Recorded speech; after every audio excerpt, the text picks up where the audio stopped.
Okay, we are live. So, welcome to the 61st episode of the Scriptural Mormonism podcast. I'm your host, Robert Ball. We actually have a returning guest today, my friend Joseph Lawal. We're friends, even if he's a bit of a Brit. Um, for those who know my background, you're going to know the joke there. But today we'll be discussing Orson Pratt as well as an essay that appeared in this anthology from 2002, the New Mormon Challenge, on Orson Pratt and his views on materialism. But before we do go delve into that, Joseph, I know you've been on the podcast before where we discussed presuppositionalism and critique that from a Latter-day Saint perspective, which was a rather interesting episode. There's not been a lot of LDS interactions with presuppositionalism. But how about you kind of give it a background just in case people who do not know much about you, so tell them about your YouTube channel, your doctoral work at the moment, anything else you want to share. Sure. Yeah, thanks for having me on, Robert. So my name's Joseph Lawal. I'm a PhD student in philosophy at Yale. I mostly work on the philosophy of language and on the history of analytic philosophy, but I'm also interested in the philosophy of religion broadly, and then specifically in Latter-day Saint philosophy, its history, and kind of its prospects. So I have a YouTube channel, less active than I would like, called LDS Philosophy. And so, yeah, on that channel, I talk about philosophical issues relevant to Latter-day Saint kind of picture, the set of doctrines. So yeah, I'm a philosopher by trade. That's what I do. Yeah. Okay, and today we will be discussing Orson Pratt and related issues about Orson Pratt. So I believe you have a slideshow, but like maybe if you were to give, like, say, who was Orson Pratt and why does he matter? Yeah, I mean, so as far as the church is concerned, independently of philosophy, Orson Pratt was always just a very important figure. He was a member of the first quorum of the 12 apostles. He's quite theologically influential. He's about as influential philosophically as any Latter-day Saint has ever been in the tradition. That's not to say a whole lot. There's not a whole lot of philosophy done by Latter-day Saints, but insofar as kind of it intersects with overtly theological issues, Orson Pratt's kind of up there as far as kind of shaping our current way of thinking about certain things like materialism, maybe. But he's also influential in other ways. He was responsible for the versification in the Doctrine and Covenants, and he kind of worked on later editions of it, what's now called the Doctrine and Covenants. He had very successful missionary efforts in the British Isles. Really, really, very important for setting up the church there. He was the first to reveal plural marriage to the world publicly.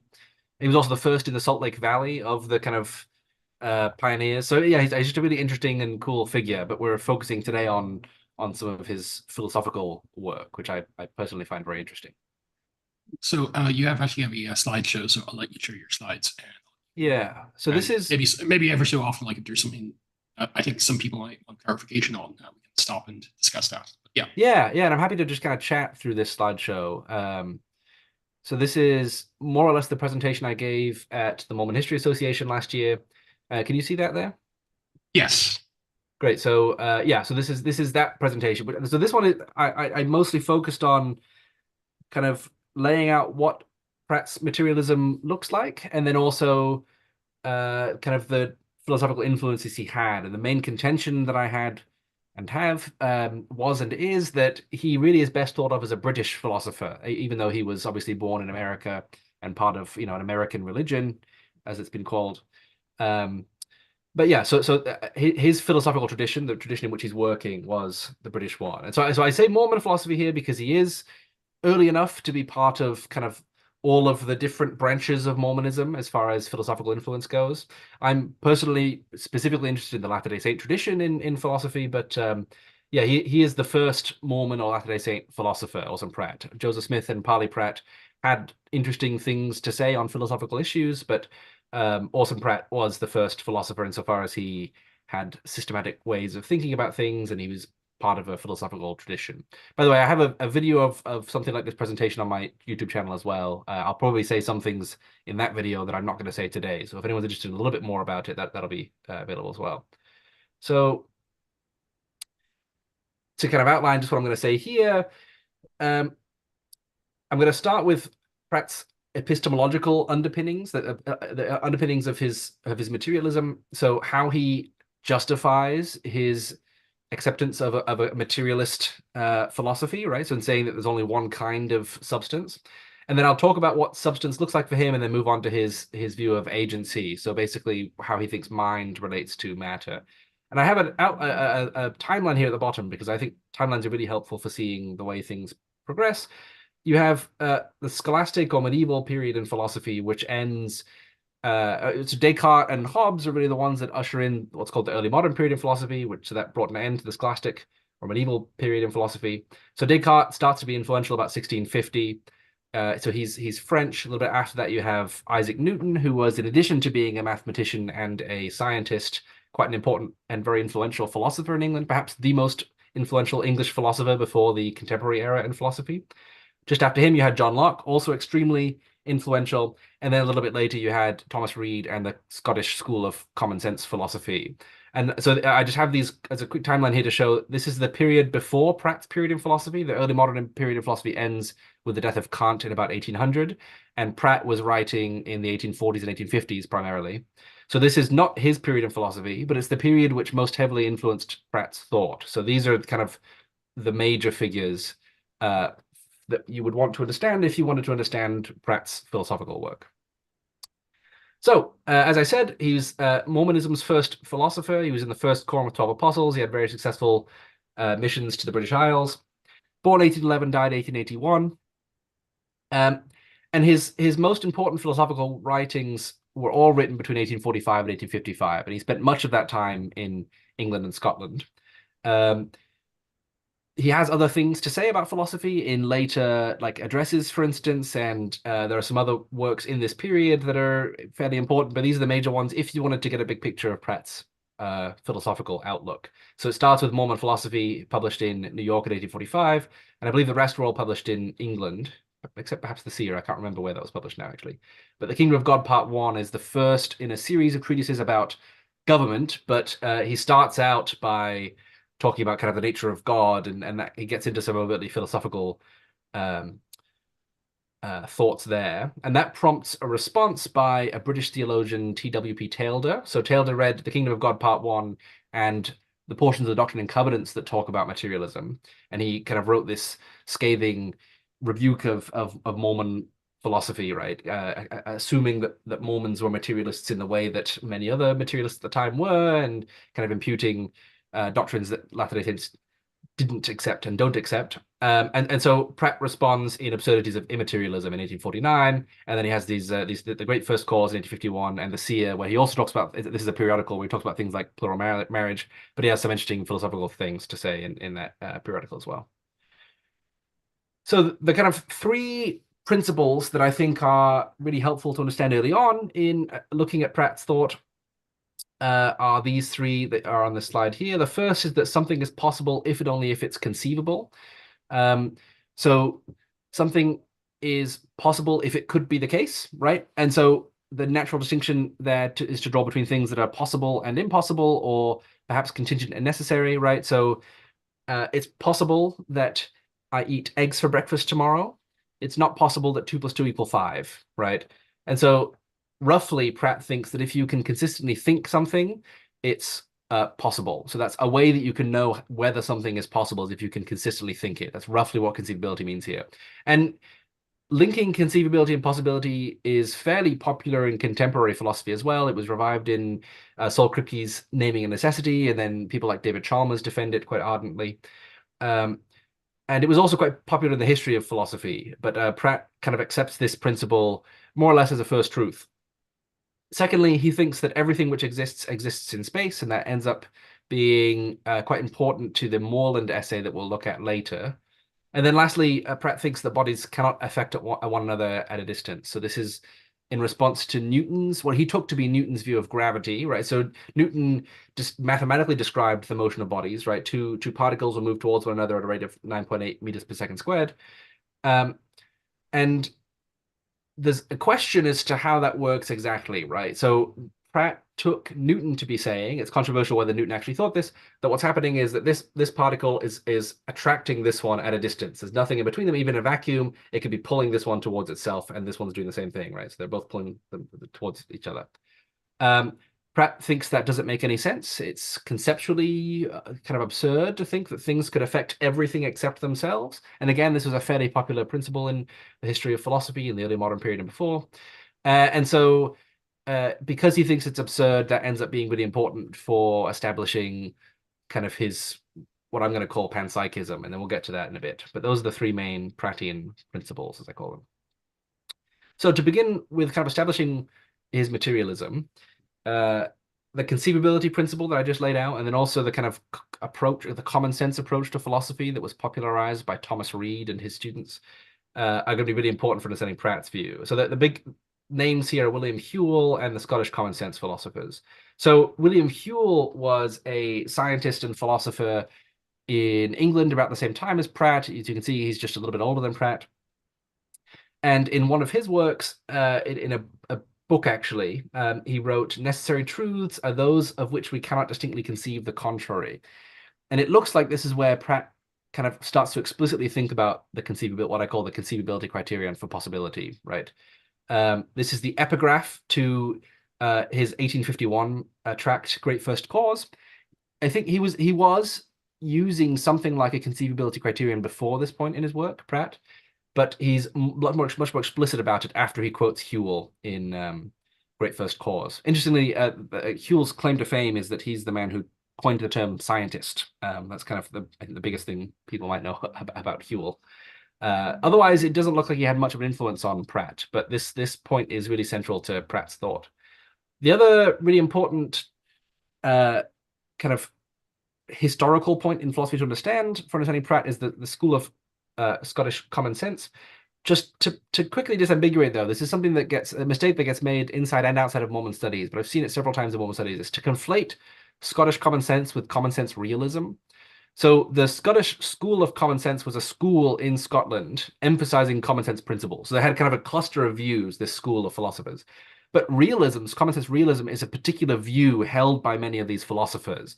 And it's just the view that what we see are objects and not ideas. They were combating what they saw as the Lockean or Cartesian view, that when we see things, we see a representation in our minds. And they thought that would lead to skepticism of a kind that Hume actually did endorse.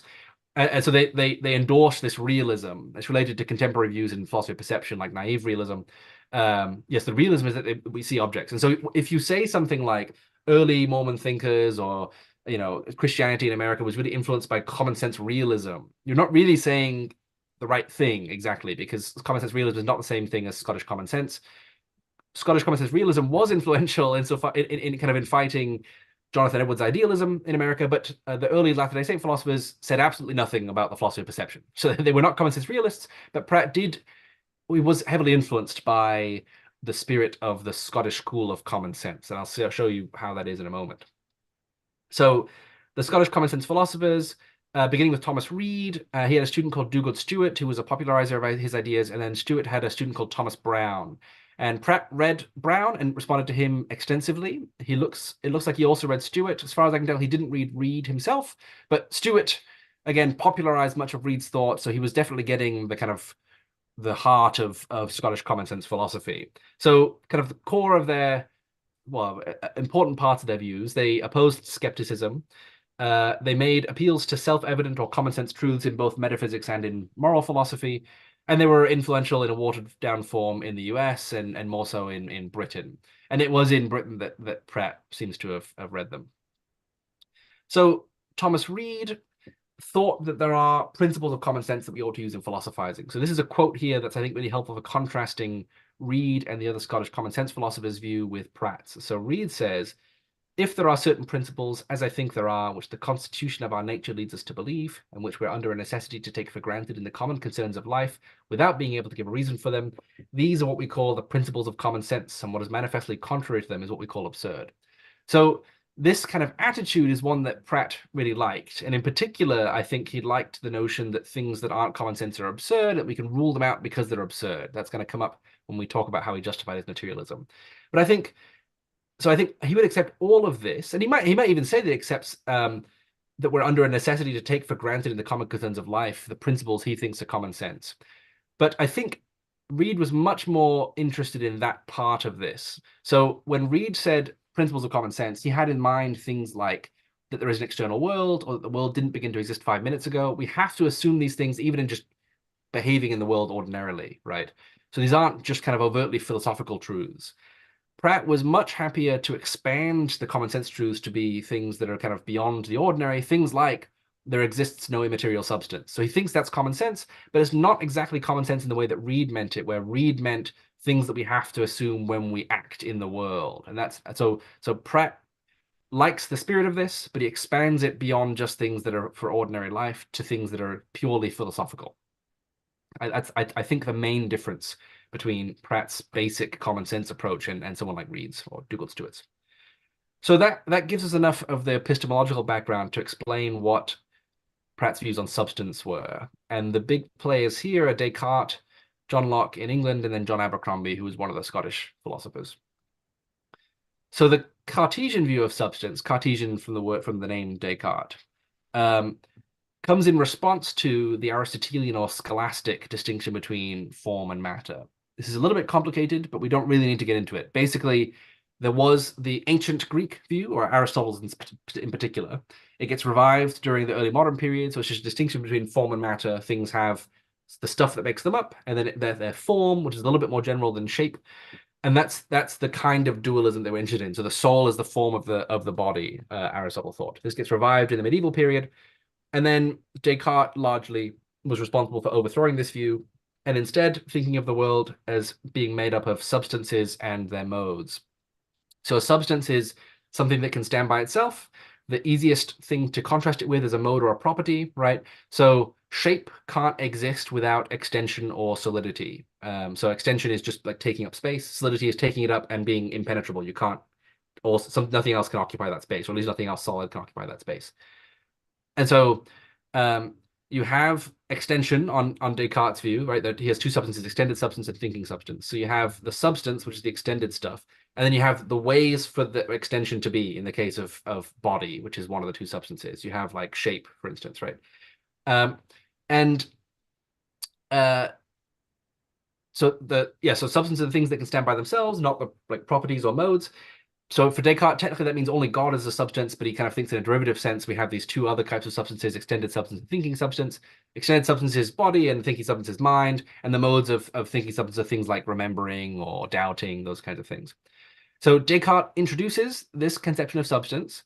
And then you have John Locke, who doesn't think it's quite right. So he thinks substance, rather than being a principal attribute like extension or thinking, which has modes, is something I know not what, which underlies attributes. So we don't have access to the underlying nature of substance. We just get the properties. Unlike on Descartes' view, where you have this principal attribute, this main property that is the substance, and then the different ways for that attribute to be. But what's really significant about Locke's view is that he thinks our ideas of substances, of both material and thinking substance, are equally obscure. So we don't have access to the kind of fundamental nature of either kind, whereas for Descartes, we had access to the fundamental nature of both. What's important here, so again, he has two kinds of substance as well, but this is really important for Pratt because Pratt wants to say that there's something wrong with the idea of an immaterial thinking substance or soul substance, and that's not, there's nothing wrong with the material one. So if he can say that, if there's that kind of asymmetry, then he can rule out the existence of immaterial substance, and that's his goal. So he has to respond to the Lockean view, where our ideas of both kinds of substance are equally obscure, right?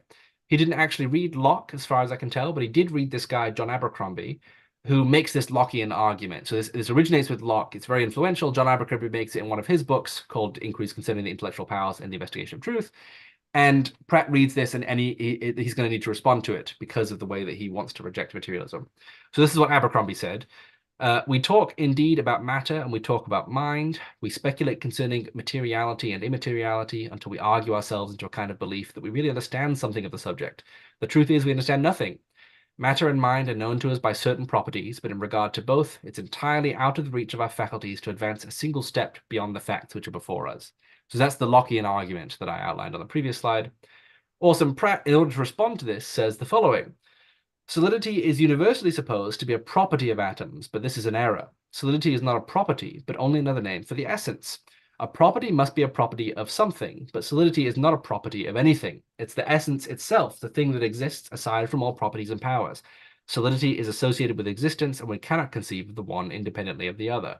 So that's how he gets an asymmetry between immaterial substance and material substance. He says, look, For material substance, we know exactly what it is. Foundationally, it just is being solid. And again, being solid is taking up space and not permitting anything else solid to occupy that same space.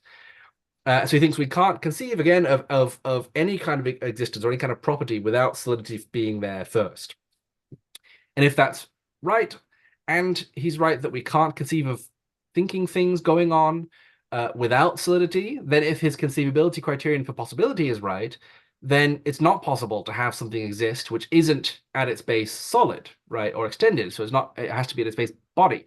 And so that asymmetry gets him materialism, he thinks. On the basis of this argument, you conclude that there's only one kind of substance, or there are substances, all of which share this one property of solidity, so they're all bodies. So we're going to get into this a little bit more when we talk about the Moreland essay, but both Pratts, Parley and Orson, think that in order for something to exist, it has to exist in space. And today, I think that on first glance, when we first hear that, might not sound super obvious, but Orson Pratt took it to be just first principle, so like a thing that the negation of which we can't really comprehend, right? Like the Whewell quote says.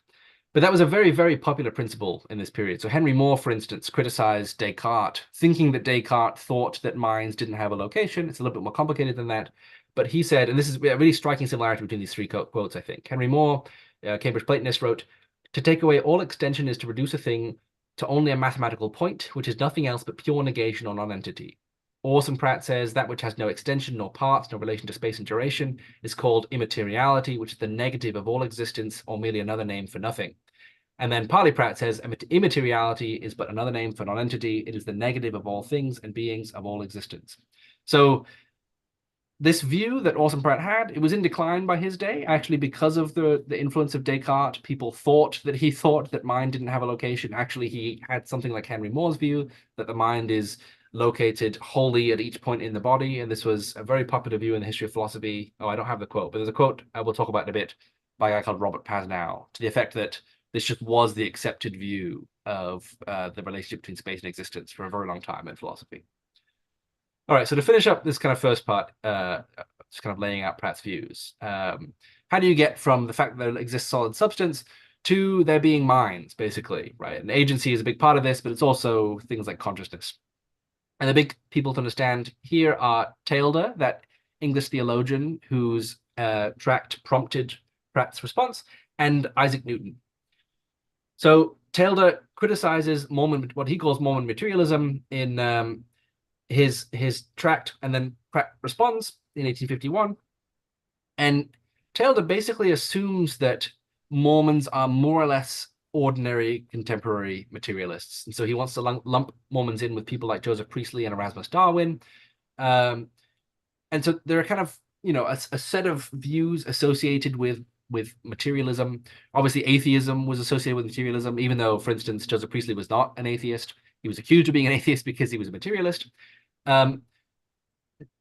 Dualists or immaterialists also tended to think that materialists were destroying free will and therefore moral responsibility. If you think that free will is required for moral responsibility, then destroying free will by saying that things are just particles colliding in space is going to, look like it's going to undermine free will, because mechanistically interacting particles are deterministic, right? So there's no room for anyone to kind of decide where they go. And so it looks like, no one's going to be morally responsible on a materialist picture. And the materialists generally held that mind emerges from matter. So you don't have mind at the basic level. Particles are organized a certain way, and eventually you get minds out of that. And they also in this period tended to think that matter is naturally inert. It didn't have any kind of inherent powers or anything. That's not actually Joseph Priestley's view. He thought that basically atoms are little centers of force. But this was kind of the picture that Taylor had of materialists, and he wanted to stick this on Mormons and on Pratt in particular, because he was responding again to Pratt's Kingdom of God Part 1. So the reason that Pratt actually was not really a good target for this kind of attack is because of the way he wants to respond to Newton. So Pratt thinks Newton thinks that there is action at a distance. Again, as I said, right, you've got two particles and this one is attracting everything in the world around it, but it can't move itself, right? Again, it's controversial that that's actually Newton's view. but Pratt thought it was, and certainly there were Newtonians who thought this. Pratt thinks action at a distance is absurd, and we know that can't be the case. But he obviously wants to retain the mathematical description of what's going on, right? The fact that they're moving towards one another at a certain rate, any two particles. And so he thinks we can actually preserve the phenomena, what we're observing, with a different metaphysical theory. So he thinks that the theory of action at a distance is just a metaphysical theory, and we can explain the same things with a different theory. And that theory is that the atoms are moving themselves. So he thinks that just makes more sense. It's simpler, but also makes more sense conceptually. He thinks it's confused to think that one particle can attract everything else in the world around it. Obviously, things far away very weakly, but attract everything in the world around it, but not move itself. He thinks instead we should think that every particle is moving itself. But that motion is law-like, right? It follows formulae that we can lay out. And because it's law-like and consistent, he thinks it's therefore indicative of intelligence. And that's a very, very common move in the early modern period. It goes back at least to Robert Boyle, but other figures like Margaret Cavendish, Descartes, Newton, all these people thought that when you see law-like behavior in nature, that indicates some kind of intelligence. Now, generally, they took that to mean that God was organizing motion in nature, but Pratt says instead what's going on is that these individual atoms are intelligent. So their law-like behavior shows that they themselves are intelligent. I think he was kind of primed for this by the view of God that Joseph Smith was teaching, right? One that's much more finite and kind of in the world. And so if you think God's outside the world, you're going to be naturally inclined to say that all the motion of the world is explained by God. And I think the early Latter-day Saint picture of God was, again, much more finitist, and so you're just less likely to say something like that. And Pratt then very naturally thought, actually, it's the atoms that are moving themselves, right? That's what's explaining the law-like behavior. But what's really interesting is that he thinks that if you have intelligence in these atoms, you also have volition, so willing or free will. And the main reason for that is actually just his reading of this statement by Joseph Smith, which is later canonized in D&C 9330. All truth is independent in that sphere in which God has placed it to act for itself, as all intelligence also, otherwise there is no existence. Behold, here is the agency of man. I'm not going to read this quote on here, but that's basically Orson Pratt just saying that he thinks this shows that intelligence and agency are completely intertwined. So after this quote I have here, he quotes that passage from the Doctrine and Covenants. So he thinks if you get intelligence, which again we get from action at distance is absurd, so that particles must be attracting each other. Not attracting each other, but moving themselves towards each other. And because that's law-like, we know they're intelligent, but if they're intelligent, we get agency for free. So he's not just a panpsychist, where he thinks that intelligence is present at the basic level of reality. He's also what Philip Goff calls a panagentialist. He thinks that these are little agents. So that's quite a radical view. But yeah, that's the kind of main outline of where Pratt gets his materialism and where he kind of takes it from there. And as I hope I showed, I think that pretty firmly places Pratt in the British philosophical tradition. American philosophy didn't really come into its own until a little bit after this, with the pragmatists, who didn't start writing until after Pratt was really more or less done with his philosophical work. And all the major influences that Pratt was working under were British, right? Scottish or English for the most part. So that's the core of his view. Is there anything we want to talk about there before we go to talk about the Moreland stuff? No, I'll let you go into the Moreland stuff. I'm sure you give a background to Moreland and stuff like that. Like, why would he write in 2002 an essay critiquing something from the middle of the 19th century? But I'll let you go ahead with it. Yeah, I mean, that's actually a very good question. It's the first question I'm going to ask after I introduce this. But yeah, so this is J.P. Moreland. He's a philosopher at Biola, which is like a Christian university. They do a lot of apologetics and philosophy and theology. And he's written a lot of books in apologetics, and he's written in philosophy. But he contributed to this anthology, as you said, the New Mormon Challenge, published in 2002. And it's, I don't know, it's kind of an interesting anthology. I'm sure you have thoughts about this as well, Robert. But it's like it's an attempt to engage with the Latter-day Saint tradition, kind of in an academic way. In particular, they say early on in the introduction, because they think that kind of Mormons are starting to make things that their views academically respectable. And I think that's like appreciated. It's good that that's being done. But I don't know that they do a great job in the anthology of kind of taking Latter-day Saints on their own terms. It's like very like, I don't know what word I want to use here. But it's like if you look at the kind of the inside flap, right? It's kind of alarmist. Like, within 80 years, with adherents exceeding 267 million, Mormonism could become the first world religion to arise since Islam. You know, it's kind of like very like, look out, evangelicals, the Mormons are winning, and we've got to fight them back. And that's kind of the impetus for the volume. I don't know. Do Yeah. you have thoughts on like the kind of quality of the volume, Robert? Well, first of all, like the whole it kind of irks me when people try to like bring Islam into Mormonism. It seems like guilt by association because Islam is clearly a non-Christian religion, and that kind of like and if you don't think like Mormonism is Christian in any sense, let alone a specific theological sense, that's going to add fuel to the fire. And some of the essays were like good faith attempts critiques, but at the same time, it seemed like these people knew nothing except for the raw material, the editor's symptom. One of my favorite essays in the anthology is David Shepard's essay on the question of whether the Book of Mormon is a translation or a pseudo translation, and he admits like it's the most complex pseudo translation there is. And it's like I disagree, but like that was a good faith effort. Yeah. Unfortunately, it seemed like he didn't know much about the Book of Mormon before he was asked to write the book. Yeah. But some of the essays were just unfortunately bad. Like Craig Blomberg's essay, I thought was piss poor, and I would have expected more from him. And William Lane Craig's essay, like on Curatio ex nihilo, which my friend Blake Oster critiqued. It's like, I know for a fact William Lane Craig has a very low view, not just of Mormons, but Latter-day Saints. He thinks we're just idiots. Yeah, he does. So yeah, it was a mixed bag. Like some of the essays were fine. Like I liked Craig Hazen's essay on the apologetic impulse in early Mormonism. I thought that was a good historical overview. It wasn't really too polemical, but yeah, it was a mixed bag. And the thing for like evangelical Protestants is like, my dudes, this is like one of the best attempts to interact meaningfully with us, and it was a very mixed bag. Yeah, that's why I don't want to be like too harsh, because you say I think it was in many ways a good faith effort, and again that's good. That's a step in the right direction, certainly, especially from evangelicals who historically have not been the best at that with respect to Latter-day Saints. And it's funny you mentioned Craig Hazen because he's written on Orson Pratt and much better than Moreland. I mean, I think it's not great. I think he misses a lot in Pratt, but I think he takes Pratt pretty seriously. I mean, it's kind of at arm's length, but that's fine. But he takes it much more seriously. I think Moreland very clearly basically thinks Pratt is an idiot, which is a real shame because Pratt was not an idiot. I don't think he's a first-rate philosopher. I actually think he could have been close to a first-rate, well, a very good philosopher if he'd actually been able to kind of engage in philosophy as like an academic or just with other philosophers.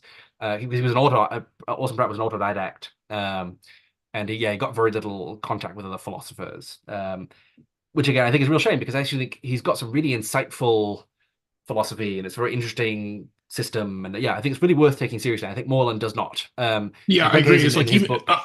So the Village Enlightenment is the book, right? That's I presume what it's actually a very good book. Yeah, I think it is quite good. Yes, I don't think he did anything right about Pratt, but yeah. But yeah, just on the whole Pratt thing, it's like even like in the church there seems to be like, Pratt was this kind of nut job because of the seer and he was condemned for the seer. But even proceeding from that, like he did write a lot of very good stuff, and both he and his brother were very smart people. They weren't idiots. I mean, they were wrong about a number of things, but like they were early converts. They were getting new.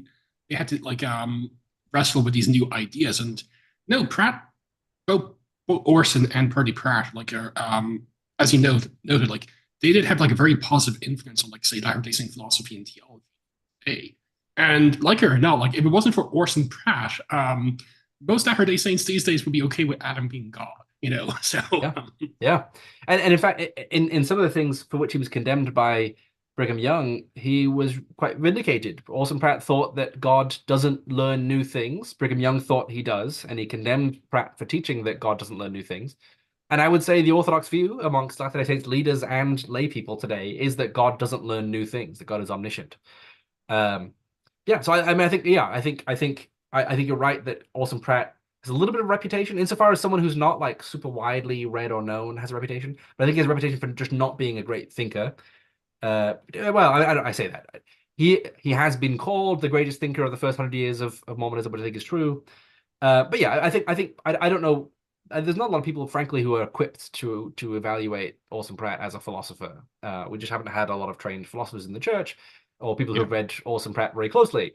But Blake Oster actually has a good overview of Orson Pratt in Volume 1 of the series. But I'll let you continue. Yes. No, that's right. He does talk about Pratt a little bit, but there's not. I think Blake Ostler, Craig Hazen's stuff in his book The Village Enlightenment, and then there's an old I think it's Joseph Tingy has an old master's thesis on Orson Pratt, but there's not very much kind of a historical work on Pratt.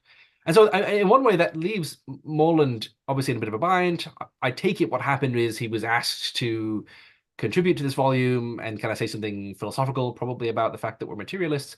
And there's not much to do there, right? There's not a whole lot said about it. And so he could give a very, very generic criticism of materialism, but even then that would be like not super applicable all the time. So I think, he did the right thing in well, kind of. So what he does is, right, he takes Orson Pratt's work and says, like, basically, if I criticize this, it's a problem for Mormonism. And the problem with that is that's just not true, right?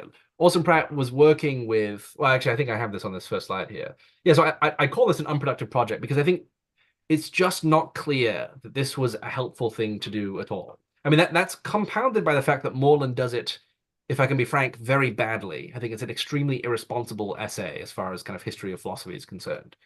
But it's a strange thing to do. So he recognizes, I have this first quote here, Pratt's writings are not theologically normative for Mormon thought, and indeed some of his views are considered heretical. He also recognizes that Pratt was working in a completely different era of philosophy and science. So a lot of the assumptions that he makes or the ways he approaches philosophical issues are just not ways that philosophers and scientists today approach these issues. And so it's really hard to evaluate in terms of like what's right views like that. I think there's nobody alive today who's like a Prattian, right? In a kind of full philosophical sense. And so, as I ask here, like, why think that criticizing Pratt, especially by Moreland, who just doesn't understand Pratt or his context, why think that's kind of a win against Latter-day Saints? It's just not clear. Like, again, yeah, I mean, you can make a general case against materialism and say, look, if Latter-day Saints claim to be materialists, then that's going to be a problem for them. But yeah, I just think there's not much to be said for this as a project, and I think there's also not much to be said for it as a piece of scholarship. One of the most frustrating things about it is that Moreland says, I concentrate my efforts on Pratt's 1849 publication, The Absurdities of Materialism. I think I said 1851 earlier. That was great first course. 1849 is Absurdities of Materialism. But what that means is he gives us a surface level reading of this one work by Pratt and ignores everything else. I'm not sure that Moreland has read anything else that Pratt wrote. I mean, this is definitely, I would say this is the most important piece by Pratt, and it's definitely the place where he lays out his materialism kind of in the fullest way. But yeah, he doesn't quote anything else by Pratt. I mean, obviously I can't know this, but I'm fairly confident he's not read anything else by Pratt. There's no evidence in this essay that he's read anything else by Pratt, and the reading he offers of Absurdities of Materialism is very bad. Both in that he just gets things wrong about what Pratt thinks, even just in this essay, ignoring things that Pratt clarifies in other places, and also Moreland is clearly not sufficiently familiar with this period in philosophy to be able to contextualize what Pratt's saying in a way that you would expect as a bare minimum for work in the history of philosophy, which is part of what this is. So this is kind of history of philosophy insofar as he's interpreting and then criticizing a historical figure in philosophy. And then also he's got kind of contemporary interests in saying why that's relevant to Latter-day Saints. But again, this is, I would say, a grossly irresponsible piece of scholarship. Both in the way he approaches Pratt and in just his lack of knowledge of the context. I mean, say like, I don't know. What was your sense of the essay, Robert? Because obviously, like, someone would have to be pretty familiar with Orson Pratt and pretty familiar with the context to kind of see some of the problems that I'm going to lay out here. But did you feel like it was I guess like a productive project to undertake and then like well done, without being able to evaluate some of the claims? It's kind of a mixed bag. Like, I read the book for the first time back in, like, say, 2005. Mm-hmm. And I was wondering, like, why the heck did they include this essay in ontology? Because if it was like, say, a peer-reviewed journal article where like someone was critiquing like LDS materialism, I can understand, like, say, dealing with, say, early LDS materialism and so forth. So that would make sense, but it kind of seemed a bit out of place because all the other essays try to interact with the then contemporary scholarship on, say, whether philosophy, creation, Book of Mormon and its ancient Near Eastern context and so forth. So it seemed a bit out of place. And also, I would, as you know, like, my main area of expertise would be more like, say, scriptural exegesis and theology, not philosophy. But I've read Pratt. I was like, I don't think he understands Pratt, And also, his essay, I'm not saying that this was the case for all the essays like Craig Hazen's, but like some of the essays, it did seem like they did request people who were like good on a specific topic, but did not know much about Mormonism to begin with. Yeah. So they Yeah. seemed to give them, like, say, some raw material, and that was basically all they knew. Mm-hmm. And this would probably, being fair, I think this may be the case for Moreland. Like, Yeah. he was actually genuinely unaware of the other writings and other developments in LDS thought vis-a-vis materialism and other topics. But again, that was like one of the major failings of the book. It's like, Yeah. I'm sure like the intentions were good from all the authors except maybe William Lane Craig, but at the same time, it wasn't as good as it could have been. I would love like a book where they interact with, like, say, LDS philosophy, theology, and exegesis and other topics, knowing the broad field of the relevant areas and not, like, say, the raw material the editors sent them. So this essay kind of isn't a very good prime example of such. No, yeah, but yeah, I think some of it will have been Moreland's fault, and some of it will not have been Moreland's fault. And so, as you said, like, yeah, probably he was sent Absurdities of Materialism by the editors. I mean, I'm not sure that how much that excuses him, because the rest of Pratt's work is pretty readily available online and in print. And in fact, he has what he cites is this volume here. I had to buy this so that I could make sure I was getting all the right citations, like looking at the exact places that Moreland was looking at when he cites things in Pratt. And it's got other works by Pratt that would have been relevant, including the Kingdom of God. Yeah, and so I mean, honestly, it's okay. So like, if I knowing what I do, were a non-Mormon asked to criticize Mormon materialism, I don't know what I would do, because there isn't like a canonical statement of it. He clearly did a little bit of homework. He's read Shilling McMurrin's work. He read an essay by Max Nolan on Mormon materialism. And yeah, I don't know where you could possibly start to write an essay like this. I mean, Moreland is a relevant expert insofar as he's written on things like dualism, but he's not a historian of philosophy, particularly not of this era. I think he knows more about ancient and medieval philosophy than early modern, and early modern is the relevant period of philosophy for this. Yeah, and he just does Pratt an enormous disservice. He clearly doesn't think Pratt is worth his weight in gold as a philosopher. I think he just doesn't think. Yeah, and like even if you think, like, say, Pratt was a nut job, at least show like some respect to Latter-day Saints who would view him as, say, an apostle, like interact meaningfully and interact actually honest with him. Like, there are some people who I interact with, like who I don't think know their stuff, but at the same time, because they're important figures in the particular groups they belong to, like, say, Robert Roberts, who's like one of the leading figures of Christadelphianism, is like, yeah, I think the guy's nuts, but at the same time, he's such a revered figure. You know, you will interact meaningfully and intellectually honest with his material, even if you think his theology, and in this case philosophy, is crazy. You know, right. And for a book that's trying to be analytical to Latter-day Saints and try to show them like the due respect, this essay and one or two of the other essays just obviously did not live up to that. Yeah. I think Moreland does fail on that. Yeah, and yeah, this is the last thing I say before we move on, but I do think that it's not clear why this is helpful. So, like, as you said, like things like Creatio ex nihilo, like those are things on which Latter-day Saints do pretty clearly have commitments, right? And that many Latter-day Saints know about and do have views on. Like, I think if someone were to show a Latter-day Saint conclusively, the God created the world out of nothing, that could be fairly substantial. I mean, that's a commitment that many Latter-day Saints do have. It's not clear what you can criticize in Pratt that is going to upset a contemporary Latter-day Saint, right? Because again, nobody's a Prattian. The only real commitment here is that broadly there's some kind of materialism, but even that in Joseph Smith was stratified. I think there's basically nothing you can say about Pratt that is going to substantially upset more than like 5 contemporary Latter-day Saints in terms of their views. And I just think, yeah, as you said, I think that makes this essay kind of stand out in this anthology as it's kind of being unclear what it could be doing, right? Okay, so basically what I have here is just a number of places that Moreland gets something pretty clearly wrong. There's way too much wrong with the essay to be able to do that in this kind of setting. I mean, really, to fully respond to something like this, you'd have to write an essay. And some of them, it's very hard to explain what goes wrong, but I've kind of picked a handful of things that I think just are clearly wrong. And we could talk about them, you know, stop me whenever I'm going on too long. I think I've got like 5 parts here, five kind of areas he gets things pretty clearly wrong. So what I've done for the most part is kind of quote Moreland and then kind of say a bit about it, sometimes by quoting Pratt to show where he's gone wrong or kind of explaining what the problem is, if that makes sense. Does that sound okay if we proceed that way? Go ahead. Okay, so Moreland says that Pratt holds that to exist is to be located in absolute space and time, More specifically, it's to be spatially extended, to have temporal location, and to be divisible into separable parts. All of that is fine, except for the part I've highlighted in red, divisible into separable parts. So this is actually kind of a complicated issue, but I think it's a pretty clear indicator that, one, that Moreland was not reading Pratt very closely. I call it a sloppy reconstruction of Pratt's views, because Pratt doesn't use the words divisible to separable parts, and Pratt doesn't believe that. But I think it also shows his insensitivity to the historical issues. So here's what Pratt himself actually says. This is the page that Moreland cites when he quotes this, when he writes this. The very idea conveyed by the term existence is something extended, divisible, and with parts. Take these away, and you take away existence itself. It cannot be so much as the negative of space, or what is generally called an indivisible point. So that sounds like it's just about right? So again, the first part is fine.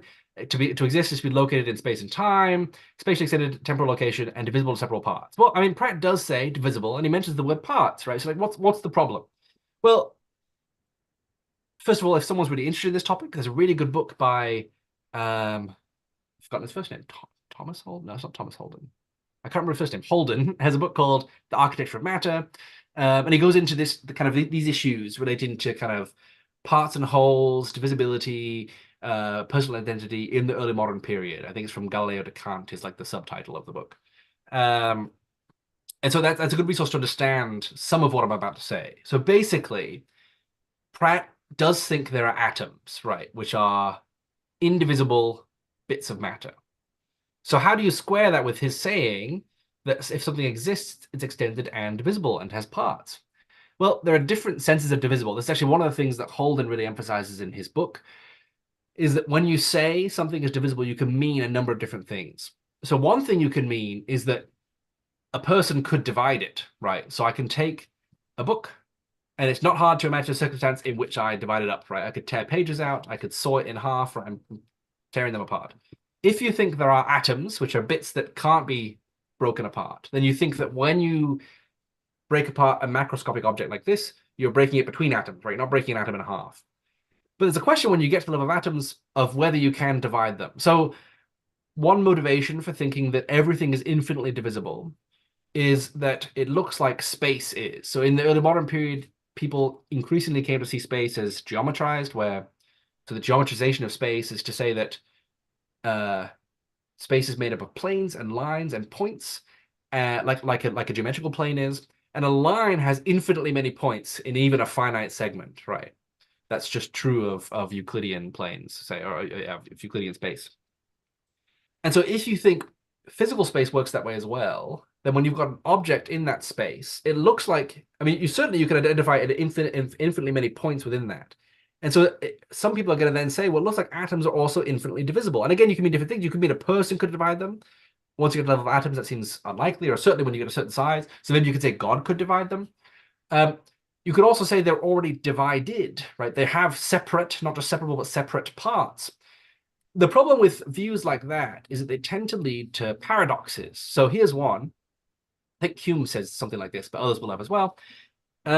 If you have infinitely many bits of matter making up an atom, say, which you will if it's infinitely divisible in a certain sense, then you could have infinitely many extended bits.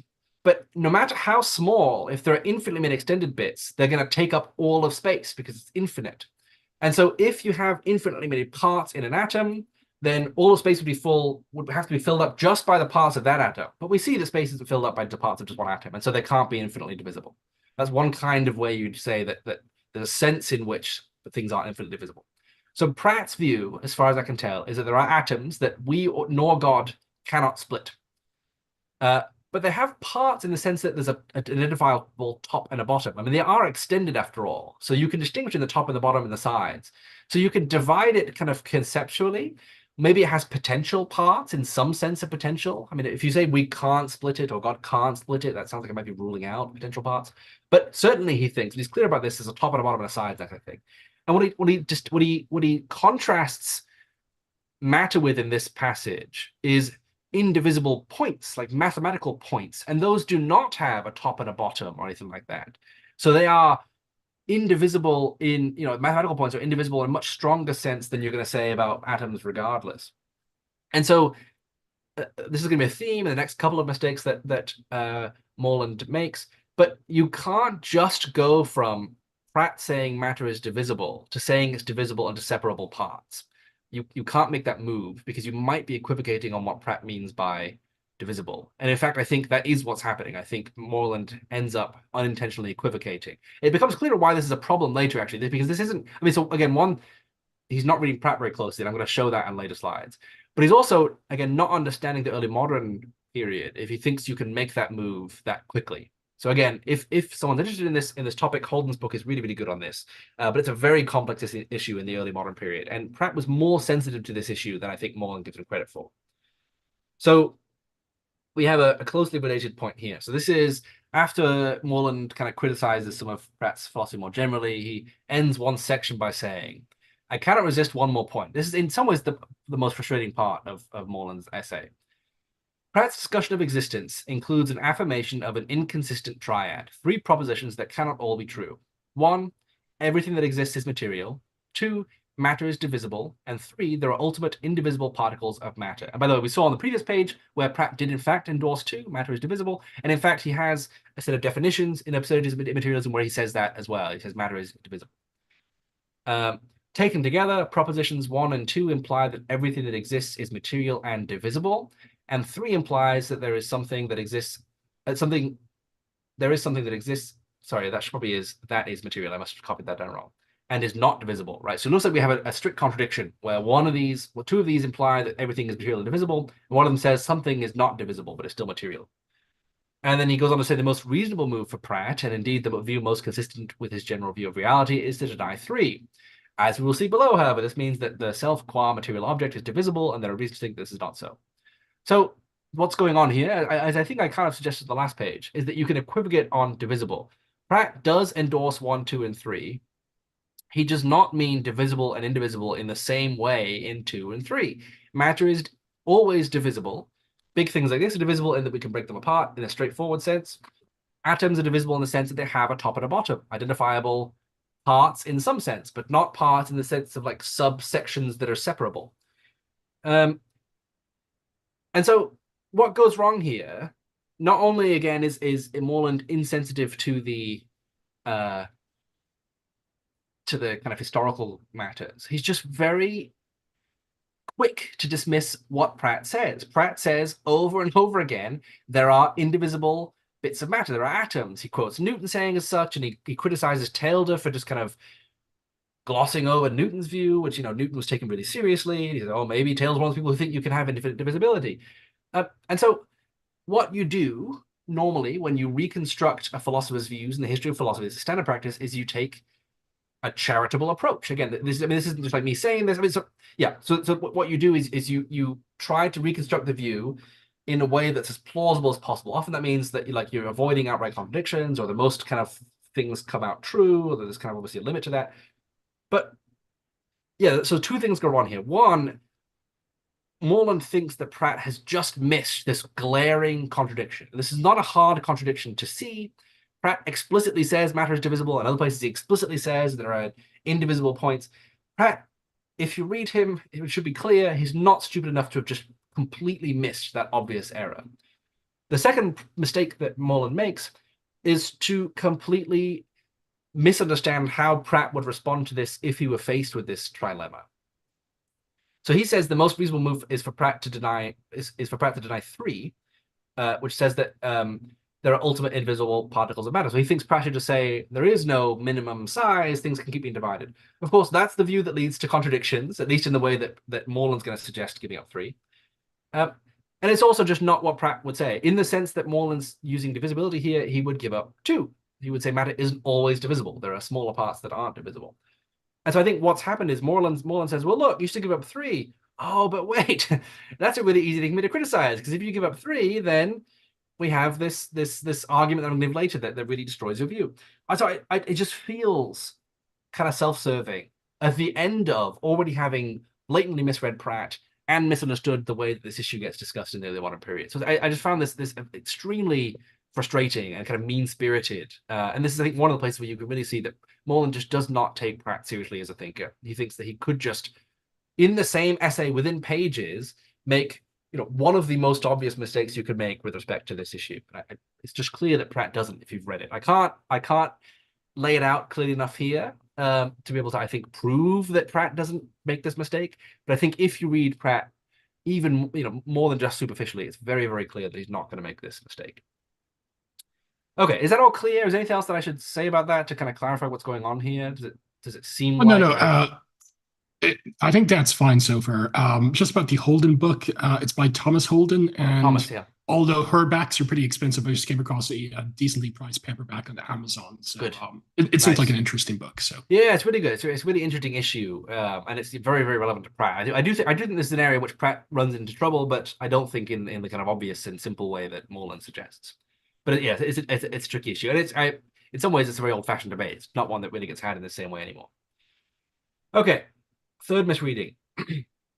He says that on Pratt's view, the unity of the self amounts to an infinite number of parts of spirit matter, all being in the same mental state at the same time. So this gets into some issues I'm not really going to talk about here, but basically, Pratt's so there's a question of how the self persists through time. In the early modern period, this actually often was a question of like, who's getting punished in the next life? So how do you know that's you getting punished? Because if you've made a mistake, you should be punished for it.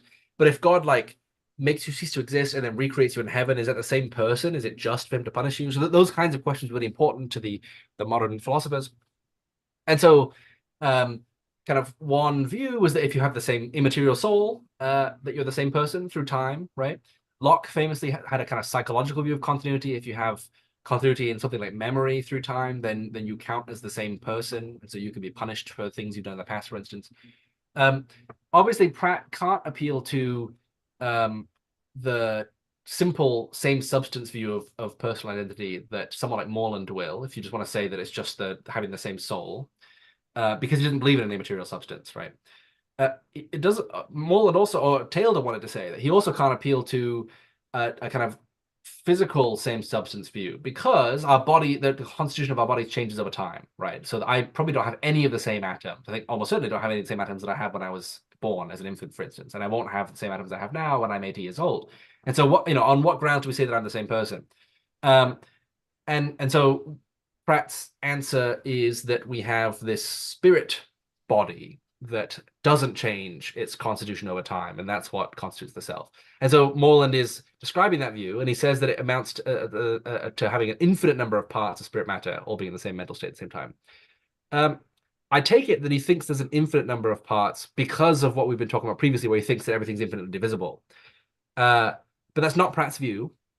And this is again a place where you can see where Moreland isn't taking Pratt seriously, and if he'd read him a little bit more closely, he could just know that this isn't Pratt's view, independently of the stuff I said previously about divisibility. So maybe he still thinks that things are infinitely divisible, but you can know that's wrong independently, because Pratt doesn't think that the spirit body is made up of infinite number of parts. And so I mean, I don't want to read this whole quote, but basically what's going on here is he's saying he's thinking through the consequences of his view that I have a spirit body that's about the same shape and size as my physical body, and that's what's sensing things, right? So let's say I get a twinge in my toe, or my toe touches something, and in order for myself to count as myself, all of my spirit atoms have to be in the same state, and so it has to communicate that twinge that it felt to all the other ones, so that everything's all aligned and I'm all a person. And Pratt says, he doesn't think that's instantaneous. He was actually a little bit ahead of his time scientifically, and thinking some of the ways he thought about like the travel of things like gravity. I mean, he was quite behind the times in some other ways, but so he says, let's suppose that information travels at the speed of sound. Well, then what does he say here? The furthest thing about 5 feet away would receive the impression in 200 parts of a second. And he says that's a fast enough transfer as to where we don't notice it, and therefore we can be the same person, right? So what's interesting here is that he is saying that there's kind of a limit to the size of people. If we were much, much, much bigger, then things wouldn't travel fast enough through our spirits for us to be cohesive enough to have kind of one consciousness, which is really important for him to explain. But the reason we know this means that there can't be an infinite number of parts is if there were an infinite number of parts that this had to travel to, it would never finish, because you can't move from a finite to an infinite in that way. Ironically, that's something that William Lane Craig argues in his essay. He thinks it's a problem for Mormons. It's not, for independent reasons, but yeah, if there were an infinite number of parts in the spirit body, it would take an infinite amount of time, presumably, for it to travel. And Pratt has thought this through, and he thinks, no, it takes a finite amount of time to get through the body. It's actually very quick, and that's why we can have this unity of consciousness. So anyway, that's just another place where you can see where Moreland just hasn't taken Pratt on his own terms. And if you'd looked at kind of different parts of his thought, again, this is all in the one essay. He's not even looking at anything else in Pratt, but this is all available to Moreland. This is stuff that he presumably has read and had to have read in order to write the essay that he did write. So I mean, that one's a little bit more minor, but it's still, I think, fairly frustrating. Okay, anything on that one? Is that pretty clear what's going on there? So far, so good. So, Cool. All right. This one is a little bit crazy, actually. This one, I said the other one was the most frustrating, but this one might be just like the most just kind of insane mistake that Moreland made. So he says, rejecting... Okay, so sorry, just maybe set the dialectic a little bit. So Taylor criticizes more materialism. He says, look, you can't explain personal identity. You're going to take away moral responsibility because you think that atoms are just mechanistic and therefore we don't have free will and all these things. And many of them mix the mark. So kind of Pratt responds and says, look, this is why your arguments don't work. But then he wants to turn the tables. That's why the essay is called Absurdities of Immaterialism. He's not just playing defensively, he's also going offensive, and he's saying, you can't give a coherent account of an immaterial substance. That's all you would need to do to defeat materialism, is to give us a coherent account of what an immaterial substance is. And in his essay, Taylor had given a definition of immaterial substance. So Moreland writes, rejecting Taylor's claim that material and immaterial substances must have no properties in common, Pratt adopts a different approach to defining these terms. He claims that all one needs to do is to distinguish matter from spirit. Matter from spirit is to show that they have some properties, not that so they have some differences, not that they need to be entirely different. What's crazy is this is the exact opposite of what Pratt says. He does not think that you just need to show that they have some different properties, and rejects Taylor's claim that they have to have no properties in common. Here's what Pratt actually says. He gives us Taylor's definition. So this is what Taylor wrote in the original criticism of Latter-day Saint materialism. What is meant by an immaterial substance is merely this, that something exists which is not matter and is evidently distinct from matter, which is not dependent on matter for its existence, and which possesses properties and qualities entirely different from those possessed by matter. So the last part is the most important part as far as Moreland and Pratt are concerned. Immaterial substance possesses properties and qualities entirely different from those possessed by matter. Pratt rightly points out that this is an ambiguous definition. So he says, this definition of an immaterial substance is ambiguous. It needs another definition to inform us what he means. This is Pratt speaking in response to Taylor. He quoted Taylor's definition, then he writes this. Does he mean that all of the properties and qualities of an immaterial substance are entirely different from those possessed by matter, and that it possesses no properties in common with matter? Or does he mean that while it possesses some properties and qualities entirely different from matter, it inherits others in common with matter? So the question is, like, do they share, is like an overlap in the properties had by immaterial substance and material substance, or they have zero properties in common? He thinks that, I think that's right, Taylor's definition is ambiguous between those two views.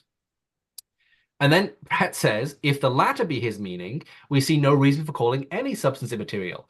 A substance to be immaterial must possess no properties or qualities in common with matter. All its qualities must be entirely distinct and different. That is just the exact opposite of what Moreland attributes to Pratt on this page here. You can read Pratt's whole essay in context. You can read Moreland's claim in his paper. What Moreland says here is that Pratt rejects the view that for there to be an immaterial substance, it would have to have no properties in common with material substance. And I've just read you something where Pratt explicitly says, in order for you to show there's an immaterial substance, you have to show something that has zero properties in common with material substance. So he just completely misreads Pratt. I mean, just literally to the point where he says the opposite of what Pratt says. Which, again, I just think that shows that. And again, maybe Moreland wasn't given a lot of time. Maybe he wasn't, he was given this one essay. There's not a lot of secondary, there's basically no secondary literature on this. But even reading this more than superficially, more than once, is going to show you that Moreland got it completely wrong. He's also a professor, like as I said, like he's also a professor. Like, so if one of his undergrad students were to do this, that would be like an F grade. Yeah, I mean, yeah, right. This would, as history of philosophy, this is like the worst thing you can do, right? Where you not just you have an interpretation that's not very plausible, where you attribute to the thinker something they explicitly deny very clearly, not like this like other places where he hedges it or something like that. It's just the exact opposite of what Pratt says. So very frustrating, and of course that leads Moreland to kind of just misunderstand things further on and say things that don't hit the mark when he's addressing Pratt's points, because he just gets the view completely wrong. So yeah, I get quite frustrating.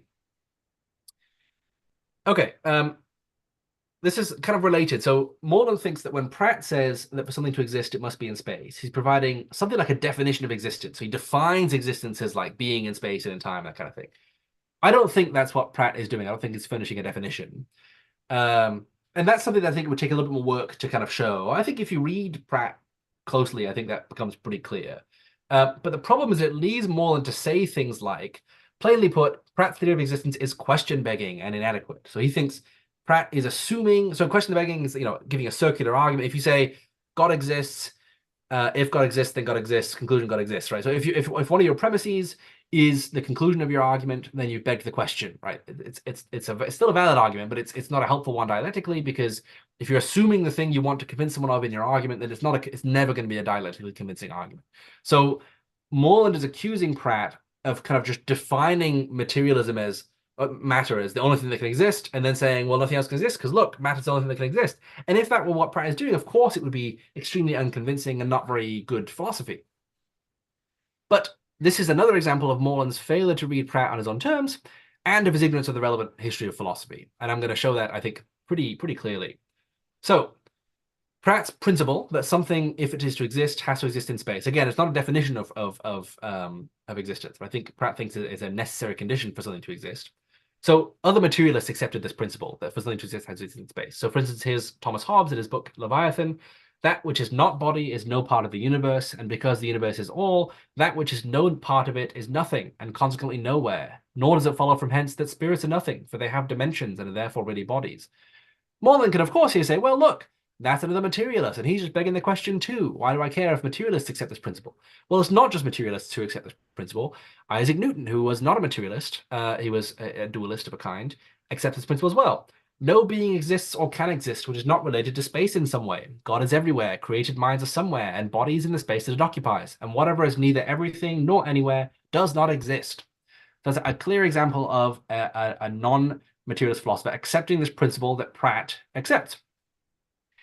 Most damningly, you have this quote from Robert Pasnow's excellent book, Metaphysical Themes, where he says, for almost the whole history of philosophy, going all the way back to ancient times and forward to the 17th century, I think he actually says something like to Hume's day, it was commonly supposed that whatever exists, exists somewhere. And Pasnow explains why this is. It's actually related to the rejection of action at a distance. So what's going on here is, I think he says something like, where is the Washington Monument? Where is it located? Well, we just say that it is located where it affects things. We see it in a certain location, so we say that it's there.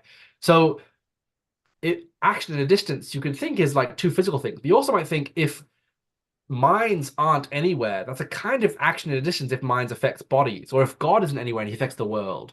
So that's one motivation, actually, particularly for Newton, for instance, for saying that God is everywhere, is that he can act anywhere. So it's one way you might accept that God is omnipresent, is that you want to say that God is all-powerful. In order to be able to affect things in any part of the universe, he has to be there.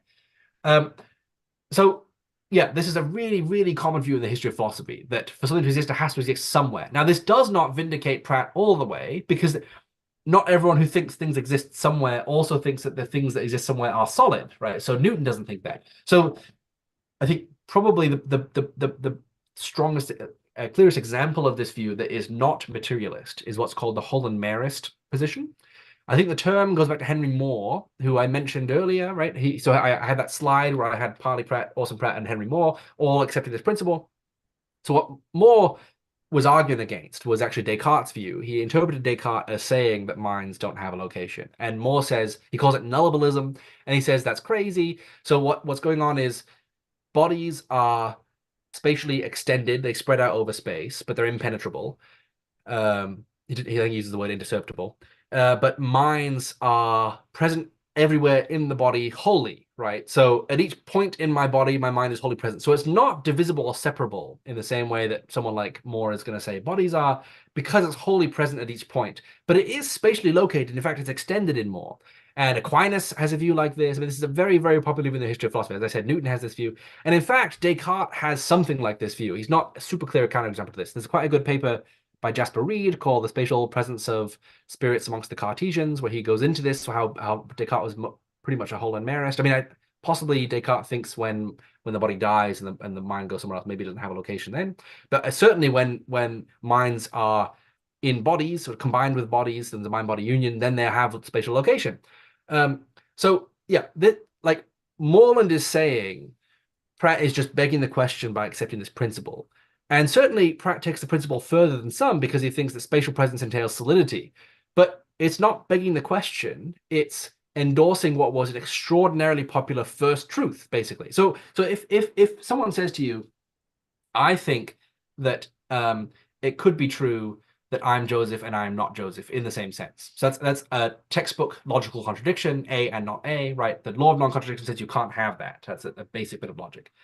And you might ask, look, if someone says that, so I endorse a contradiction, you could say, well, it's just not the case that you can have A and not A in the same sense at the same time or whatever.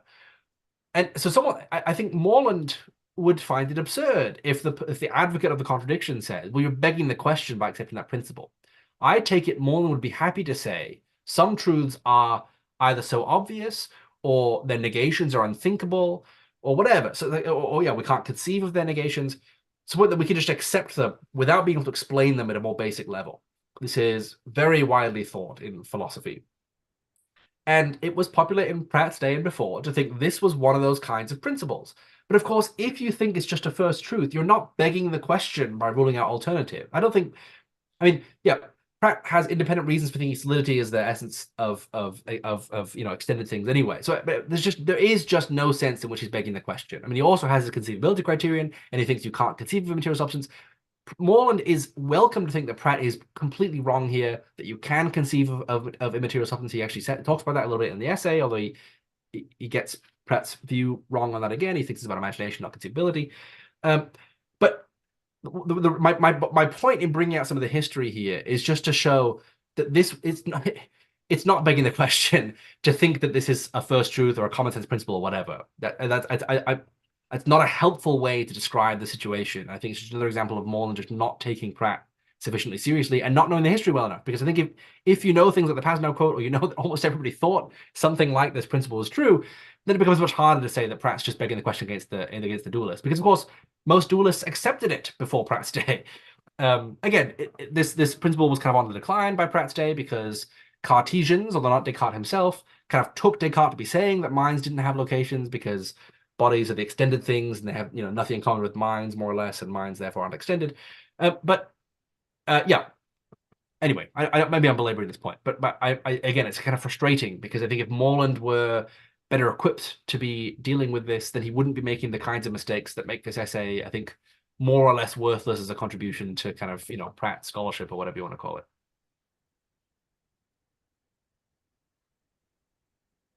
Anyway, is that all pretty clear? It's kind of a weird principle. I mean, this is not kind of a way that philosophers today like tend to think or talk, I think, a lot, but it really was a very, very widely accepted principle before Pratt's day.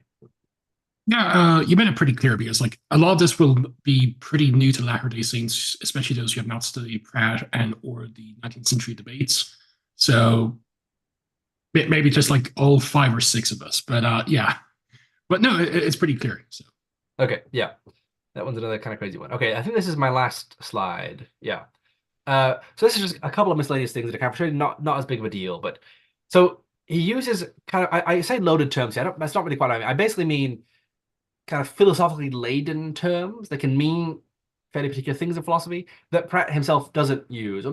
Gross matter, I think, is not especially a laden term, but it's just not a term Pratt uses. And I think it misleads Moreland into attributing to Pratt views that it's not clear Pratt has. So he says that Pratt believes in corpuscles, and he says that instead of atom. I don't know why Moreland sometimes says corpuscle, sometimes says atom. He specifically attributes the view that there are corpuscles to Pratt. Maybe because it appears in Newton, and Moreland talks a little bit about Newton. But there was a time in the history of philosophy when atom and corpuscle had kind of different associations. So I just think it's not very good history of philosophy to attribute to Pratt the view that there are corpuscles when Pratt himself doesn't use the term. You can kind of use it interchangeably with atom. But I think it's not good practice in this kind of setting when you're doing history of philosophy to do that, given that there was a time when they had there were differences between them, and there is a whole kind of literature in the history of philosophy that uses the terms differently to pick out different things. So yeah, corpuscle is just a term that does not appear in Pratt, certainly not in Absurdities of Materialism, and so it's just better to stick to the terms that Pratt himself uses. Similarly with gross matter. So what's going on here is that Moreland thinks there's a hard distinction in Pratt between the intelligent spirit atoms and then inert mechanical deterministic atoms. This is a tricky issue in Pratt. So I need to still go back and kind of comb through all of Pratt's writings again, specifically looking at this issue, because I'm familiar with the broad strokes, but I want to look at everything again through this lens, because it's a little bit complicated, I think, to say what Pratt thinks here. Currently, what I think is going on is Pratt is open to the possibility of there being atoms that don't have intelligence or volition or any kind of powers like that. He thinks so you can have solidity without all the mental trappings, the kind of mental properties or whatever. He thinks that's possible because it's conceivable. But you can't have mental trappings without solidity. And I think, yeah, my personal view currently, and again, I'm saying this less confidently than much of what I've said so far about Pratt's views, is that I don't think Pratt is committed to what Moreland calls gross matter or these inert atoms. I think he's very open to it and he talks about them, but generally is in terms of openness. One of the reasons I'm hesitant to say that he's actually committed to their existence is this. Any kind of chemical or biological process, Pratt is going to think requires powers of a kind that require intelligence and volition in atoms. So he does distinguish between the spirit body and the kind of, I forget the exact term he uses, it's not gross matter, but the kind of fleshy body, the physical body that we kind of see and interact with, right? And this is probably related to, his accepting what Joseph Smith said about, spirit matter being more fine and pure and that we can't see it yet. So, okay, so Pratt probably wants some kind of distinction there. But that does not mean that the physical body that we have that you can see, obviously the spirit body is also physical in a sense, but like this body, is not made up of intelligent atoms. I think probably Pratt is going to say it is made of intelligent atoms because, again, any of the biological processes require these atoms have powers of a kind that is going to lead Pratt to attribute to them intelligence. He does definitely seem to think there's varying degrees, or at least it's possible there's varying degrees of intelligence between atoms. But it's basically completely unmotivated for him to say that our body, for instance, is made up of gross matter. Because what would have to be going on then is that you have these inert atoms taking up space, and then like spirit atoms completely surrounding them, moving them around because they can't move themselves. The only way that things can move is presumably by impulsion and then by moving themselves, right? Maybe not even by impulsion. That's Margaret Cavendish's view, that everything's kind of moved themselves. So if he's going to explain the biological processes of the body, he's going to do it by intelligent atoms. And then there's no explanatory work being done by the gross matter atoms. So on those grounds, I am hesitant to ascribe to Pratt the view, particularly in light of the fact that he never seems to outright say he thinks there are gross matter, there is gross matter or atoms that don't have these kind of powers or intelligence. He definitely is open to it. He says repeatedly that he is, or he's open to the possibility. But I think Moreland is almost certainly wrong in thinking that Pratt thinks we have a spirit body and then a gross matter body, if gross matter is inert matter. And I think he might also be wrong in thinking that Pratt was, committed to saying that there is gross matter. But again, that's not even a term that appears in Pratt. Pratt talks about inert atoms, the possibility of them, but he doesn't use the term gross matter. And again, I just think it's just not great practice unless you say at the beginning of the essay, I'm going to use gross matter to pick out this particular thing, right? But he just gets this from other writers, possibly from McMurrin. I can't remember if McMurrin uses the term gross matter, but Pratt doesn't. And so I just think it's not good practice to use it. Hobostle, I think, is the bigger offender here, but I think talking in terms of gross matter kind of misled Moreland. So the bigger problem here isn't just using the term, but it's the way that it led Moreland to think about Pratt's writings. I think it's not a very good reflection of what Pratt actually thought. Another minor one, he says that Newton has an absolute and substantial view of space. So that is to say that space is a substance. Pratt 100% rejects this view. As far as I remember, Moreland actually does say that Pratt accepts Newton's view here. But Newton himself did not believe space was substantial. This is a misreading that goes all the way back to Leibniz, who was a contemporary of Newton's and argued with Newton. Robert Dessalles' book, Understanding Space-Time, has a very good reading of Newton that shows that he does not think that space is substantial. He does think space is absolute in the sense that it's not relative. So someone like Leibniz or Descartes thinks that all space is the relative position of bodies. Newton thinks it's kind of like a background grid in relation to which you can have absolute position. That's definitely Newton's view. But he doesn't think that space is as a substance. He doesn't have a substantial view. And Dessalles has that book, and he also has an essay in the Cambridge Companion to Newton that talks about that. That's very good. So yeah, again, just kind of Moreland just not being kind of his history of philosophy in this area is not up to snuff, I think, for examining Pratt. He says that Pratt rejects Newton's view of matter as inert and purely mechanical. And on the next page, he said that Pratt's view of space, time, and matter are clearly Newtonian. I mean, maybe he can fudge things a bit here by saying Newtonian rather than Newton, but I think Moreland clearly thinks the Newtonian view of matter is one of matter as inert and mechanical. And as I've shown, I think pretty clearly, that's not Pratt's view. As it turns out, that also wasn't Newton's view. I have a quote here from Andrew Janiak's book, Newton as Philosopher. It's a really good book. He's, I think, one of the best Newton scholars. We can distinguish very roughly between four related but distinct views that might be characterized as mechanist. Again, so this is roughly the view that, inert atoms, we can explain kind of motion of bodies, that kind of things, just in terms of their like size, location, shape, these kind of purely kind of modes of extension, roughly. So like Descartes was a mechanist about matter, for instance. But Janiak says, as we will see, Newton rejects essential components of each mechanist view. So Newton himself wasn't a mechanist about matter. So I mean, I don't think that Moreland needed to be an early modern scholar to responsibly write about Pratt. But he didn't do any due diligence, basically. I think like if he was asked to write about Pratt, and it became clear to him in the course of reading Pratt that he didn't know enough about the period to write responsibly about it, I think he ought to have said, I can't write about this. And these kinds of mistakes are the kind of thing that make it pretty clear that he just was not equipped to write this. He wasn't equipped in his familiarity with Pratt. Like many of the other authors in this volume, he wasn't particularly familiar with Mormonism or kind of taking its view of itself seriously enough to understand the kinds of statements we're going to think are normative, for instance. And then, just the history of philosophy is not very good on. What one kind of last, again, kind of silly, this I think is a sloppiness thing. Moreland says, Pratt believes in the existence of properties or attributes such as solidity. And then he goes on to say, I think, love as well. This is what I'm torn on. Pratt never says love is a property. He still calls it a state or condition, but he uses the terms property and attribute in other places. I don't know whether Pratt thinks states and conditions are different from properties. He calls motion a state. And I think many early modern philosophers, I was talking to some early modern scholar friends earlier today, asking them about this, whether like people like Locke and Descartes thought motion was a property. I don't know if Pratt thought that love is a property or if states are different than properties for Pratt. But so that may not be a mistake in Moreland. It's certainly an understandable one if it was a mistake, because I don't know the answer. But he says here that Pratt believes in the existence of a property of solidity. One of the really important points that I emphasized actually in the MHA presentation, the presentation I gave a minute ago, that is just explicitly, it's a pretty substantial portion of the essay. Pratt says solidity is universally supposed to be, I've already read this, it's universally supposed to be a property of atoms, but this is an error. Solidity is not a property, but only another name for the essence. And this is a really important distinction for Pratt, because it explains why he thinks we can know what matter is, and we can therefore rule out immaterial matter. This is the response to John Abercrombie. So I read that bit of this.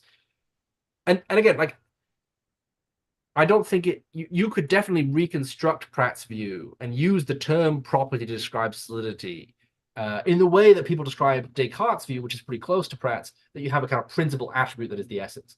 But Pratt himself doesn't say it's a property. In fact, he explicitly denies it's a property, because he wants to say properties depend on substances, and therefore solidity has to be the essence and not a property, because you can't have just freestanding properties. He thinks you have to have an underlying substance, and that's what solidity is. So it's I don't think this isn't like a huge error. I think it's going to lead Moreland down the wrong path sometimes, but it's just sloppiness, saying that Pratt believes in the existence of a property of solidity, when one of the major points that Pratt makes, and it's quite an important one, as I explain why that is that solidity is not a property.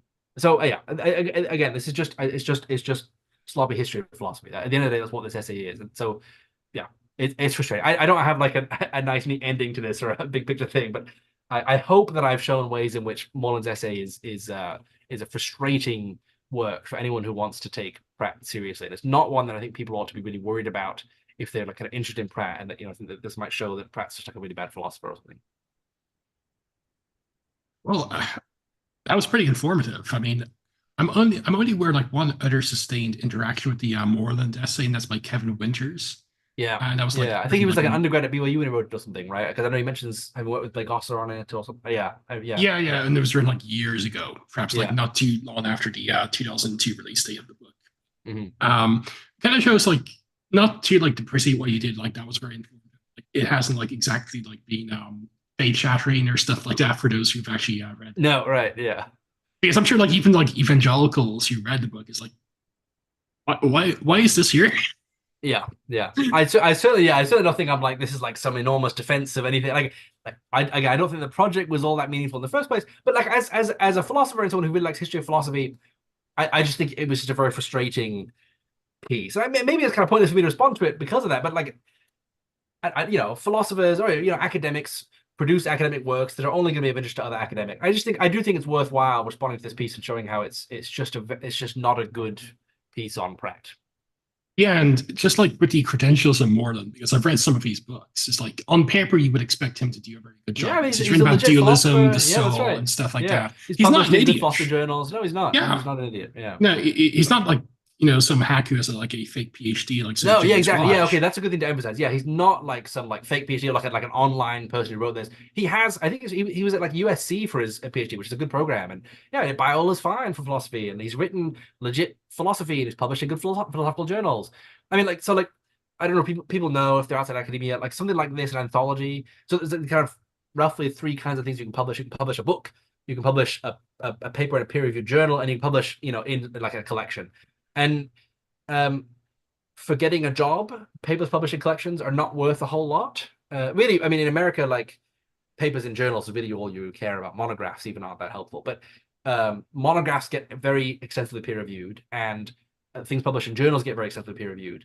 But it's well known that in anthologies, things that are published are a very, very mixed bag because the peer review level is just not the same. Kind of, you have editors who work on the book, and so yeah. The degree of scholarship is often, I mean, you can get great, obviously, essays in anthologies, but it's just known that it's just not the same as publishing in a philosophy journal. This would not, I mean, there are very few people who'd be equipped to peer review this, but it would not be able to be published in anything like a journal of the history of philosophy or anything. It's not good enough, period. Yeah, and I think your interaction has kind of shown it's not a knee-jerk reaction. He misreads Pratt. Not like say Pratt was like very dense and like esoteric. It's like no, Pratt said X. Yeah. He took it to mean not X. Yeah. Which is pretty disingenuous.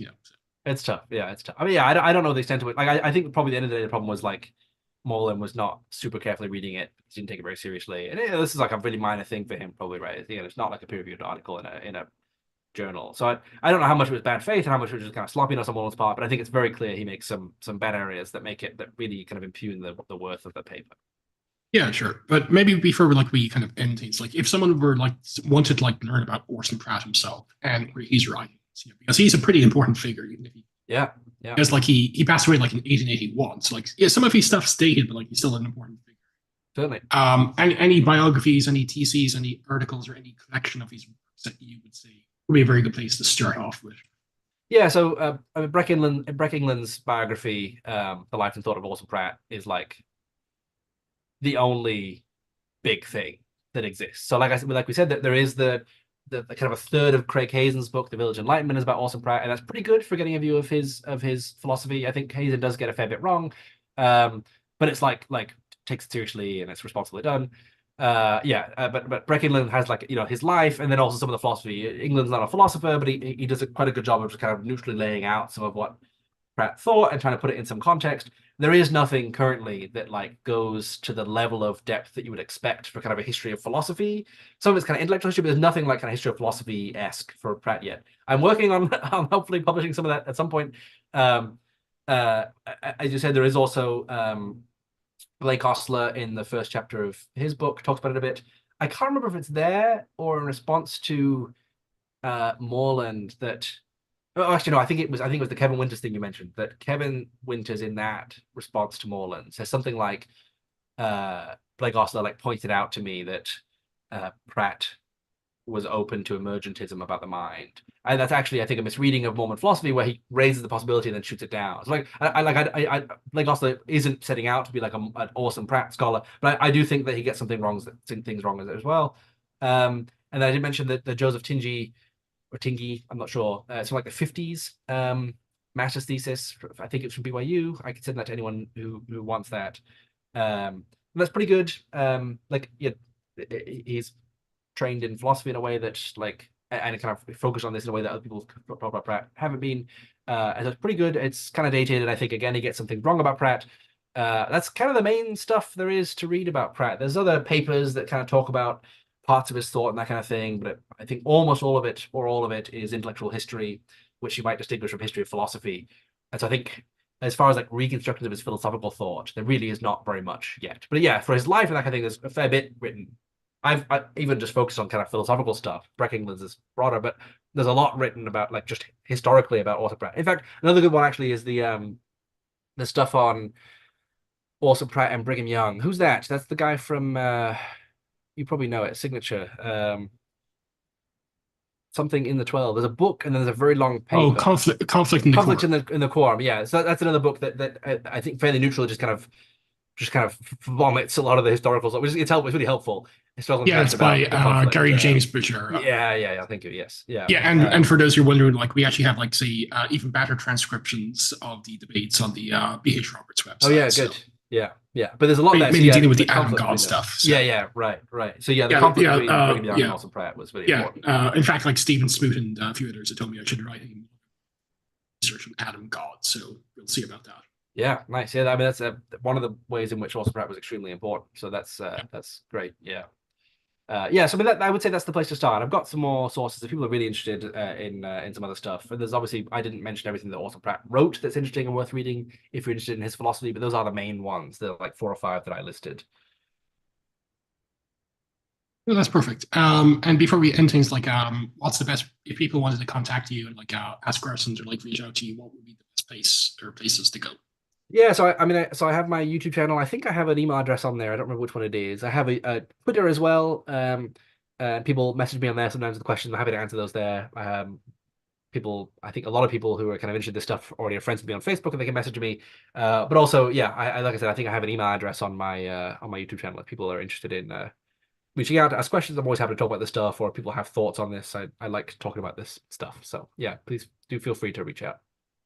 And then we kind of know like you're doing your PhD. Like, have you decided on your dissertation topic at the moment? Not formally. I mean, I'm leaning towards writing about semantic deference, so just the way in which sometimes our the reference of our terms depends on how others in our linguistic community use their terms, but not hard committed. I don't have to commit till the end of spring, so I've got a little while to think about what I want to do. But probably something in philosophy of language. I'll keep working on philosophy of religion stuff on the side, but philosophy of language is my kind of main area of research. Well, we all wish you the best of luck in that. And thanks again for coming on. This has been a really interesting. People in this chat have actually said this is a really interesting lecture. So, excellent. Thank you. Yeah, we do appreciate your time. About it. Yeah, thank you. Thank you. And hopefully we'll have you on again in the near future to discuss some other topic you're interested in. So, sure.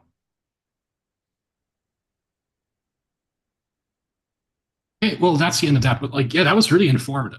Thanks. So I'm glad something good came out of that crappy essay. Yeah.